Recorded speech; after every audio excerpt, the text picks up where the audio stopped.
ጤና ይስጥልኝ የተወደዳችሁና የተከበራችሁ የሐቅና ሳቅ ሚዲያ ተከታታዮች፣ ሰላምታችን በያላችሁበት ይድረስ። አዳዲስና ወቅታዊ መረጃዎችን የያዘው ወሳኝ መረጃ አሁን ጀመረ። አብራችሁን እንድትቆዩ እየጋበዝኩ ርዕሶቹን አስቀድማለሁ። ጠቅላይ ሚኒስትር ዶክተር አብይ አህመድ ለፈረንጆች የገና በዓል የእንኳን አደረሳችሁ መልእክት አስተላለፉ። ኢሳያስ አሰብን ለግብፅ አሳልፈው እንደሰጡ ተገለጸ። በዲጂታል የክፍያ ተቋማት ላይ ተጥሎ የነበረው የባንክ እገዳ በከፊል ተነሳ። በአፍሪካ የሳይበር ወንጀል ፈጻሚዎች በቁጥጥር ስር እንደዋሉ ተገለጸ። 3000 ዶላር እከፍላችኋለሁ ሀገሬን ለቃችሁ ውጡልኝ ሲሉ ዶናልድ ትራምፕ ተናገሩ።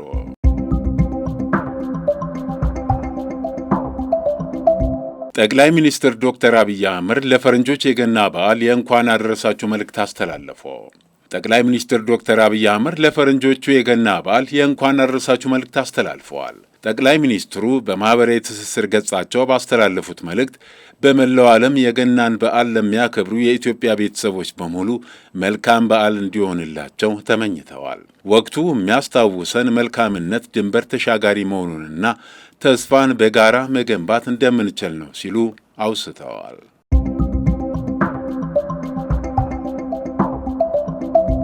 ኢሳያስ አፈወርቂ አሰብን ለግብፅ አሳልፈው እንደሰጡ ተነገረ።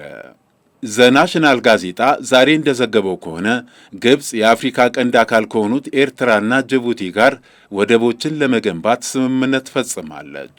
እንደ ዘገባው ይህ ስምምነት ግብፅ በአባይ ወንዝ ጉዳይ በገባችበት ውዝግብ በኢትዮጵያ ላይ እያካሄደችው ያለው ጫና አካል እንደሆነም ተገልጸዋል። ቅርበት ያላቸው ምንጮችን በዋቢ የጠቀሰው ዘገባው ግብፅ እምብዛም የሚዲያ ሽፋን ባልተሰጠውና ባልተወራለት መንገድ ከሁለቱ ሀገራት ጋር የፈጸመችው የስምምነት ፊርማ የኤርትራውን አሰብ ወደብንና የጅቡቲውን ዶራሌ ወደብ አቅም ማሳደግ የሚል መሆኑ ተዘግበዋል።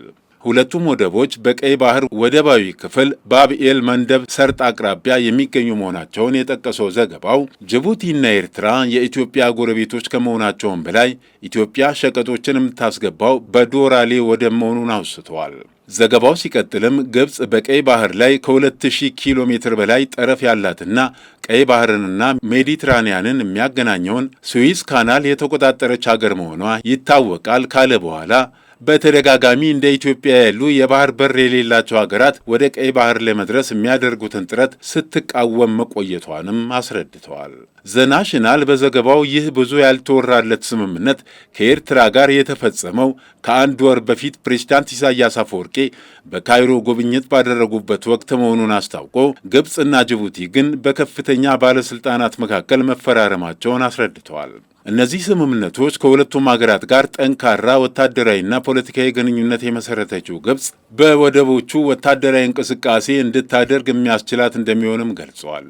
የዘገባው ምንጭ ሲናገሩ ይህ ስምምነት በሁለቱ ወደቦች ላይ እያደረግነው ያለውን ወታደራዊ እንቅስቃሴ ሕጋዊ መሰረት እንዲኖረው ያስችለናል ማለታቸውን ከዘገባው ላይ ተመልክተናል።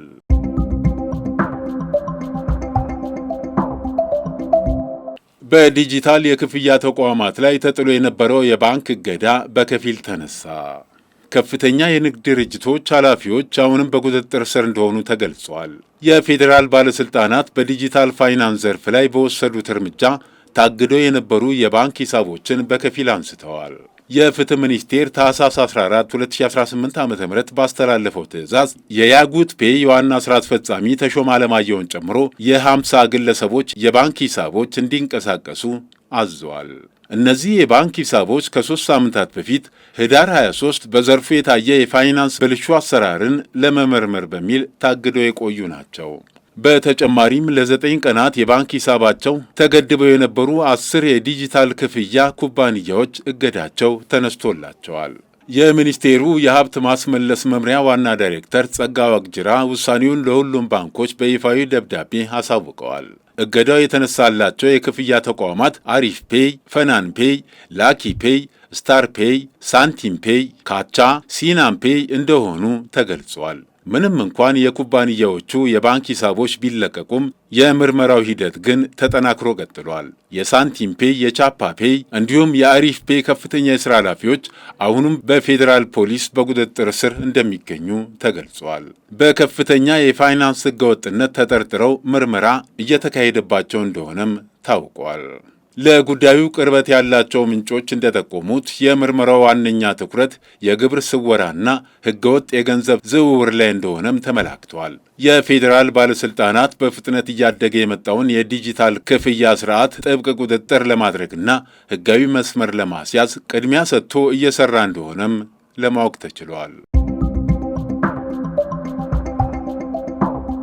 ከህብረተሰቡ ባህል፣ ሞራልና እሴት ተቃራኒ የሆኑ መልእክቶችን በማህበራዊ ሚዲያ ሲያሰራጭ የነበረውን ግለሰብ በቁጥጥር ስር ማዋሉን የአዲስ አበባ ፖሊስ ጠቅላይ መምሪያ አስታወቀ።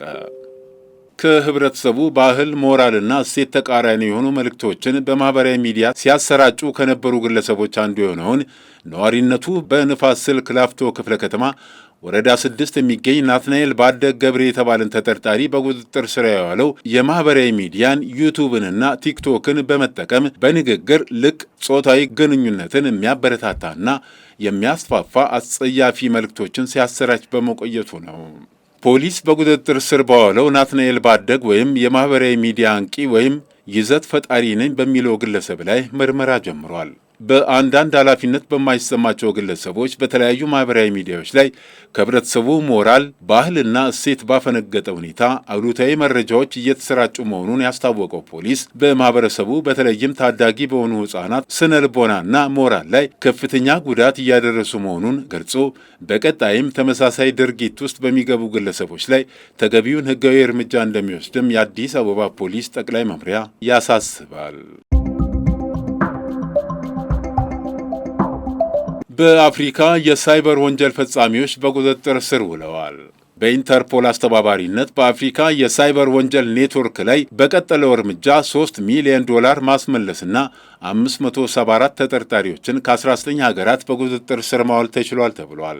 እንደ አውሮፓውያን አቆጣጠር ከጥቅምት 27 እስከ ህዳር 27 2025 የተደረገው የተቀናጀ ኦፕሬሽን ሴንቲነል የተሰኘ ዘመቻ በዋናነት በቢዝነስ ኢሜይል ስርቆት BEC፣ በዲጂታል ማጭበርበሮችና በራንስም ዌር ጥቃቶች ፈጻሚዎች ላይ ያተኮረ ነው። በዚህ ዘመቻ ተሳታፊ ሀገራት ቤኒን፣ ቦትስዋና፣ ቡርኪና ፋሶ፣ ካሜሮን፣ ቻድ፣ ኮንጎ፣ ጅቡቲ፣ ዲሞክራቲክ ሪፐብሊክ ኮንጎ፣ ጋቦን፣ ጋና፣ ኬንያ፣ ማላዊ፣ ናይጄሪያ፣ ሴኔጋል፣ ደቡብ አፍሪካ፣ ደቡብ ሱዳን፣ ኡጋንዳ፣ ዛምቢያ እና ዚምባብዌ ይገኙበታል።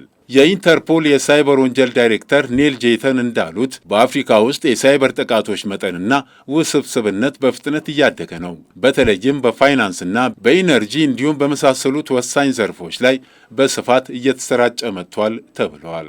ኦፕሬሽን ሴንቲነል የአፍሪካ የሳይበር ወንጀልን ለመዋጋት የተቋቋመ አካል ሲሆን በአፍሪካ የሚገኙ ብሔራዊ የሕግ አስከባሪ ተቋማትን አቅም ለማሳደግና በአፍሪካ አህጉር የሳይበር ወንጀሎችን እንቅስቃሴ በተሻለ ሁኔታ ለመከላከል ያለመ እንደሆነም ተገልጿል። $3,000 እሰጣችኋለሁ፣ ሀገሬን ለቃችሁ ውጡልኝ ሲሉ ትራምፕ ለስደተኞች አስጠነቀቁ። $3,000 እና ነፃ በረራ ሁሉ አዘጋጃለሁ፣ ብቻ እናንተ በፈቃዳችሁ ምድሬን ለቃችሁ ውጡልኝ ስትል አሜሪካ በሀገሯ ለሚገኙ ሰነድ አልባ ስደተኞች መልእክት አስተላለፈች።